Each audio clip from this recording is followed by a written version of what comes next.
State of the Nation Business Breakfast, which is how the State of the Nation started. So if you're a company out there that wants to get information, or even individual that wants to get information, that wants to hear some of our best guests, we've got our first business breakfast of the year lined up for the 27th of February at the Sandton Convention Centre, where we'll have Prince Mashele and Davy Root, two of our most popular contributors, one talking largely about the political situation in South Africa and what to look forward to, and then Davy Root, the renowned economist, who will be looking at the South African economy and what that holds. More information will be in the description below, but come and join us, have a good breakfast, bring some of your clients, and get some insights. Welcome to the State of the Nation Political Insider, your weekly look inside of politics with somebody who's been on the inside, and that is Kuhle and Kamane. Kuhle, welcome back to the Political Insider on State of the Nation. Hope you're well, Mike. Very, very good, thank you. And we've had a week, eh? South Africa has had, what do they say? There's sometimes when weeks when nothing happens, and sometimes days when weeks happen. And this past week has been quite an interesting week for South Africa, and a lot to get into. Now, we did some commentary on the South African, the sad situation of South African soldiers dying in the Democratic Republic of the Congo. But that isn't the story. The story has been the political furore that's grown out of that, and presidents threatening each other, and we may or may not have said to Rwanda, we'll attack you, and Rwanda basically slapped back quite hard. What's your take on the South Africa, Rwanda, DRC situation? Look, Mike, I think with what's happening currently in Rwanda, so not just Rwanda, but DRC, particularly in Goma, the eastern part of DRC, it's a very complicated story, because you've got two heads of state outside of Tshisekedi. In DRC, you've got Kagame in Rwanda and Ramaphosa in South Africa, basically having a he said, she said moment, you know. And we can't really tell who's telling the truth between the two, because, I mean, everyone is accusing each other of this or that, you know. But ultimately, what I see happening here is Africa is actually starting to get divided, you know. And you look at that from a point of we are starting to develop blocks. Right now, we've got SADC, which went and caucused by itself. We've got ECOWAS, which is the whole Nigeria bloc, which are trying to really pull themselves out of the situation. They don't want to be involved. But the bloc that is really being involved here is East Africa. Now, the danger here with East Africa is they've got strong alliances with certain SADC countries, which means it leaves Rwanda in a particular beleaguered situation, you know. And yes, the fight would, some people claim, you know, it's about Hutus and Tutsis and all sorts. But essentially, one must remember that if we look at history now, we need to look at history. The Hutus were driven out of Rwanda in 1994 to that part of Africa, to that part of DRC rather, which is a mineral-rich part of the country. So it's a very complicated fight. But I've got a book that I would love to advise our viewers just to look into. I've actually wrote it down. It's called African World War, which touches on the issue in the Congo and how the issues in the Congo actually were spiked by the Rwandan genocide. So it shows how these issues really interrelate into each other. And it's just for deeper understanding. Because yes, we were sent as peacekeepers to Rwanda. That is true. It's unfortunate that we've got 14 fallen soldiers, but I think it does speak about the work that we have to do in terms of improving SANEF. That is, which body is that? Sorry? That we must improve what? SANEF, South African National Defence Force. The Defence Force, yes. I mean, our Defence Force capability, but let's understand that that's been the dumping ground for bad ministers. Mm-hmm. Right, has been the Defence Ministry. We've had every sleepy, bad minister that we could have had there. And, you know, continuing with that trend, we now have Angie Motshekga as our Minister of Defence. Angie Motshekga, as many people will recall, was our basic education minister, where she hardly covered herself in glory. Look, I think when you look at South African National Defence Force, there are many challenges that our military face. You look at the fact, according to AP News, they had actually done a study where they said that in our budget in 2023 had actually decreased from 2022 from 3.11 billion US dollars to 2.7 billion US dollars. Now, Mike, I'm not even going to compare South Africa's budget to European countries or American countries or whatever. I'm going to compare it to other African countries and leading players in terms of the military field. We look at Egypt. Egypt's budget during the same year was sitting at close to 4.5 billion. So slightly double, close to double of South Africa's. You look at Morocco, sitting at about 13 billion US dollars. Now, here's the thing, Mike. We can't plant carrots and expect apples. You get what you've sowed. You get. So we've got to look. The current issues that SANEF are facing is budget constraints. It's a huge issue. We've got to look at facilities. Do you know, in the year 2014, according to The Citizen, apparently more than 60% of SANEF facilities and properties were not up to standard. So this has been a long-coming issue, Mike. And it's not to say that we don't have great men and women, soldiers that really want to fight for this country. That's one thing, to have people that are patriotic and want to fight. But it's another thing about getting the correct investment into our army. We've got to look at the DRC.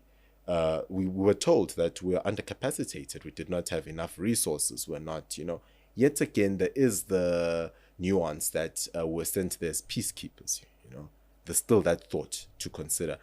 But the honest truth is, if we are to be a global player that we want to make ourselves seem like as a country, we need to improve on our army, because all countries are investing heavily on their military.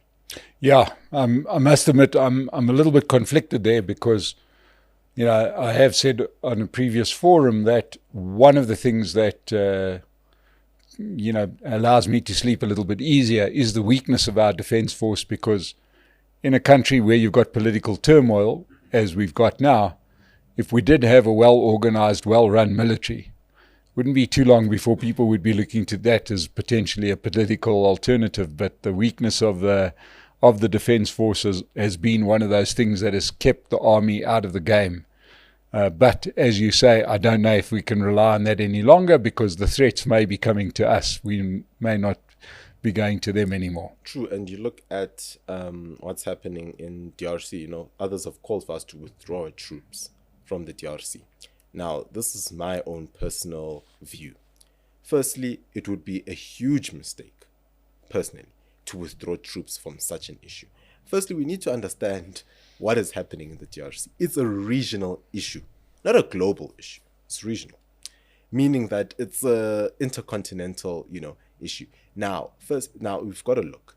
If we are going to withdraw our troops, what image does that paint globally of South Africa? I mean, if we are to, especially when we're drawing our troops against countries like, DRC and Rwanda, it's not even the strongest militaries in Africa. It's not as if we're in Egypt or fighting Morocco or something, So what image does that create for South Africa on a global level? And it really makes us anyone's chow. I mean, because people just end up seeing us as weaklings.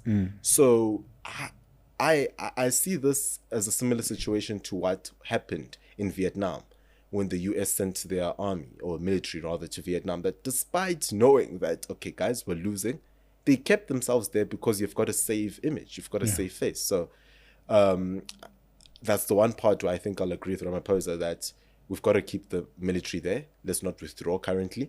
There's no reason to do it. It's still early days, and we've got to keep our face globally. Well, let's talk about South Africa's international image. Once again, another bombshell that hit was this ongoing, actions by Donald Trump. He's clearly come into his second term with a man on a mission. You can see he doesn't have a lot of time. He understands that. And he came in and he immediately, thanks largely to the work of Elon Musk and his Doge crowd where they are just cutting US spending on everything, and they cut US aid, which obviously impacts South Africa quite dramatically. What do you make of America cutting US aid? Mike, this is twofold. Firstly, I'm not sure if you know the book called Dead Aid. It's a book that I actually, funny enough, read even before Trump did this. And this book basically speaks of how aid is actually hurting Africa instead of improving Africa. Now, the reality is aid from America was never going to be an infinite solution, or in what you call everything's finite. Everything has got a time. And I think what Donald Trump did by basically cutting aid has opened up our eyes to realize failures in certain parts of our continent, especially amongst, certain leaders, as to, in our case as South Africa, it's been 30 years on from democracy. And we look at the fact that we're still relying heavily in certain cases on certain aid, But you've got to look at Zimbabwe. Zimbabwe was an interesting story. Zimbabwe, apparently, the US aid, according to SABC News, was assisting Zimbabwe in terms of famine, because about 50% of their population had no access to food, and the US aid assisted. And you think to yourself that, okay, other African countries don't have the luxury to be where we are, South Africa. Yes, we could complain about, whatever's going on, but we must not lie. We are in a far much better position than other African countries. And you've got to think to yourself, what next for other African countries? I mean, we could, call China and Russia for ARVs, but other African countries don't have that luxury. And we've also got to think to ourselves now, Trump withdrawing this aid, it's a good thing, yes, but I would have wanted it to be gradual, I would have advised for it to be gradual, not just completely taking it away, because now countries have got to scramble, and think of what next, what to do. And some of this aid really pertains to people's lives, not just a thing of food. It's more of ARVs and other things. We've seen how that has affected the health care sector here in South Africa. I mean, we've watched Newsroom Africa and the rest, going to various PEPFAR clinics, and people are out of work. About 15,000 people out of work, believe it or not. It's shocking. And I think it also goes to show our lack of appreciation towards countries that actually do provide aid, So I think there's a lot of lessons to learn from this, and learn from an African perspective, as in people only find out now that, oh gosh, our aid was actually coming from here and not from where we expected. So there's a lot of lessons to learn, but I think it was an interesting call from Trump. I think it's a call that was a brave call, one that is for his citizens. I mean, Uhuru Kenyatta, the former president of Kenya, even came out, funny enough, to say that, guys, you don't pay tax in America, so why do you think they owe you something? You should look at your own leaders. And I think that's one of the big lessons that Trump has left us with. Because, Zimbabwe not having food when it's known as the breadbasket of Africa is telling you more about leadership and some of the decisions that they've made.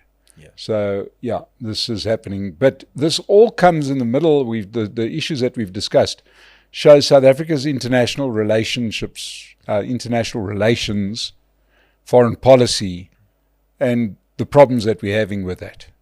Tell me a little more about that. Look, I think the obvious one from these last 2 weeks has to be Expropriation Bill, or the Act rather, how that has impacted our international relationships holistically. It has been used as a fig leaf for other issues. You've got to look at the fact that if I was Trump, I would understand. I understand where he's coming from an American perspective. He looks at South Africa that is part of BRICS. He looks at South Africa that is actually campaigning for Africa to have a seat at the UN Security Council, and to have the same rights as the other P5 countries, which are your big five nuclear countries, So I think now what happens is Trump ends up seeing a South Africa that is perhaps more vocal than what he thinks it should be, and vocal in a sense that it's not supporting US policy, but supporting, in his case, left-wing policies, And yet again, it still goes back to saying that if we want to play these cards that we've been playing, of having this big brother role or seeing ourselves as a global player, there's a lot of work that we've got to do internally, which is work on our military. You cannot be a global player without a strong military. That's one thing. We need to work on infrastructure. We need to deal with critical issues of unemployment and educate society. Many of these countries, speaking with exception of the US, that are global players, have a highly educated population, that actually understands what's going on. So the thing is, we look at even expropriation bill, there's a good and bad to it. The bad is perhaps it has been taken out of proportion relatively, as in we don't explain to people what certain things mean, We only explain the good parts or the parts that people want to hear, We don't tell people that actually this is what we mean, I mean, you've got to look, people are cheering about the expropriation bill, but there's 4 parts to it, The one part says we will tap into unused land. The second part says we'll tap into abandoned land, and that's dealing with land without expropriation, not just land reform. It's the without expropriation part. And the third part regards states, in terms of, let's say a certain department has a piece of land that is not being used, another department can take that land. And it's more around that. And it also goes, and don't forget that when we look at this bill specifically, a lot of it is centered around the judiciary, going to court and getting approval for certain things. So ultimately, yes, that's why certain parties like EFF, MK wouldn't be happy with it, because, it's not the expropriation that they wanted, but it's a very watered down expropriation bill, which I think has been taken out of context if we do read into it. Yeah, but the timing has been unfortunate because this happens. You mentioned earlier about Donald Trump and his views. At least we know what Donald Trump's thinking. The rest of the world are also seeing a failing country. They're just not vocal about it. Donald Trump's prepared to call these countries shithole countries. The leader of France sees the same thing. The leader of Russia sees the same thing. The leader of China sees the same thing. They just don't make public comments about it. So, we should understand there. So all of this comes in the week that there's going to be the opening of Parliament and the State of the Nation address, which, they stole that from us. But anyway, the President Ramaphosa is going to open Parliament. He's going to give his State of the Nation address. What can we look forward to? Firstly, remember, this is going to be the first State of the Nation address with a GNU plan of action. So the first time, or last year rather, in our last political year, the GNU came into a plan of action that was actually planned before elections. But now this is the time where policy will get to be discussed properly. This is the time where international relations, in terms of saying who we're going to partner with at an international level, will also get to be discussed. Budgets will also be discussed. So this is going to be an interesting time. It's a testing period for the GNU because now, remember, there's a bunch of ministers from different parties who will want their own department to have a positive image. So it's no longer just a one-party system where you could say to the guy that's leading department of, for lack of, sports or something, that it's a useless department, don't worry about him, let's focus here. No, now even sports has become serious. So there will be a bit of conflict, I predict, in terms of amongst ministers and amongst regarding budget. But for me, a critical thing is we need to invest in our military. We've been sleeping for too long. We really need to catch a wake up as South Africa. Do you foresee President Ramaphosa saying some positive stuff, coming out with some kind of roadmap plan, something? Look, what has the GNU done? It has created a good feeling in society, There's no policy that has changed, but the economy is relatively improving, which is, it's all based on this thing of good hope. Sentiment, yeah. There's a sentiment that, we feel happy. We think there's something that's positive that's going to happen. I do feel like Ramaphosa at the moment, he is in a corner where he actually has got to implement, because remember, it's a GNU. You've got other parties watching over your back. And if you don't step up, you'll end up stepping out. So there's a lot that I expect for him to speak of. I'm expecting a conversation on a new university to be built. I'm expecting quite a lot, even in terms of Richards Bay. There's something I'm expecting about a harbour, expanding the harbour there in Richards Bay and creating a smart city close to still Richards Bay. But so there is a lot to discuss. But I do think as we discuss, new projects and whatever else it might be, we need to discuss the ailing infrastructure at the moment. We need to discuss the current problems. It doesn't help to go and build something beautiful while there's still a problem here. We first need to deal with the problem before we can even think of going to attempt at building something beautiful, because you still have this problem. So we need to, in KZN specifically, because that's where this whole conversation of what I'm hearing of a new harbour, of a harbour being expanded in Richards Bay, we need to go back and look at the trading difficulties in Durban. We've heard the stories that DA published about that, those allegations. So there's quite a lot that still needs to be done. But I'm hopeful for this term, and I'm hopeful because it's a GNU. That's mainly why I'm hopeful. Because you've got new faces, you've got new characters. There's something interesting about having new faces in any organization or company. It just inspires hope, especially if you've been struggling for a long time. So I'm looking up to characters like Solly Malatsi to bring Starlink. A good friend of mine. I know that he has been engaging with Starlink and Google. I'm very happy with the work that he's doing, looking at Sivuyo Kwahube in terms of education. In defense, luckily we've got General Bantolo Misa, and who I do hope he brings on that experience that he had from the Transkei to assist Mayor Angie Motshekga in this current position. Because Mike, it's one thing to be critical about our government, especially on our type of platform, but I do think it's another thing for us to offer solutions. And it's hoping that those in power actually do watch shows like ours and actually consider the solutions that we propose, because the only way we're going to fix this country is working together at the end of the day. Well, we live in eternal hope in South Africa. That's what we trade in, is hope. We hope that it's not just another Cyril Fest where he talks a whole lot of nothing. It would be nice to see exactly what the GNU plans to do, especially around the economy, because we haven't heard that at any stage. So we'll be holding thumbs. Before we go, we're going to have a breakfast on the 27th of February aimed at corporates at the Sandton Convention Centre. If you want more information, it's down below. It's not to be missed.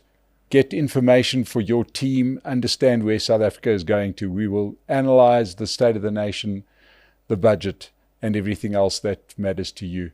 But Kuhle and Kamani, thank you so much. Political Insiders, thank you to Pace Car Rental for supporting us. Like and subscribe. We'll see you again on State of the Nation Political Insider. Thank you very much for joining us.